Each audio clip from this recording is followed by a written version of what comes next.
ఆదిలాబాద్ జిల్లా ఇచ్చోడ అటవీ శాఖ కలప డిపో వెనుకాల ఉన్న పోడు భూమిలో 20 ఏళ్లుగా వ్యవసాయం చేసుకుంటూ జీవనం సాగిస్తున్నామని రైతు సత్యరాజు తెలిపారు.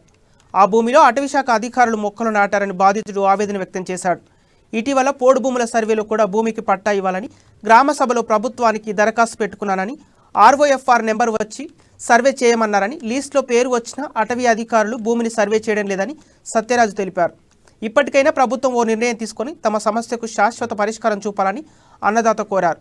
అటవీ శాఖ అధికారులు తమను ఇబ్బందులకు గురి చేయకుండా చూడాలని విజ్ఞప్తి చేశారు. మాది విచ్చోడ, మేము డీప్ పక్కకు మేము చేంజ్ చేస్తున్నాము. అయితే మేము చేస్తా వచ్చినాక ఇట్లానే వాళ్ళు ఆపుకుంటూ పోయినా కూడా మేము చేస్తూనే పోతున్నాం. మళ్ళీ ఏం చేసినారు, ఇంతకు ముందు కూడా మేము మీకు పట్టాలు ఇస్తాం రండ్రి అన్నారు. పట్టాలు ఇస్తాం రండ్రి అనుకొని మాకు తీసుకుపోయినారు పంచాయత్ ఆఫీసులో తీసుకుపోయి మా భార్య భర్తలు పేపర్లు ఫోటోలు దించినారు, సిగ్నేచర్ చేసినారు. మళ్ళీ కొల్లటం కూడా రాలేదు. మళ్ళీ వేరే నాడు ఏం చేసినారు, మళ్ళీ పిలిపించినారు. మేము ఇవాళ కొలుచుకొని ఇస్తాం రండ్రి అనుకొని ఫారెస్ట్ వాళ్ళు పంచాయత్ ఆఫీసులో అందరు పిలిపించి అక్కడ పంచాయత్ ఆఫీసులో జమ చేసి మాకు ఫారెస్ట్ ఆఫీస్లో తీసుకుపోయినారు. ఫారెస్ట్ ఆఫీస్లో తీసుకుపోయి అన్ని పేపర్లలో రాసి ఫోటోలు దించి సిగ్నేచర్ చేసినారు.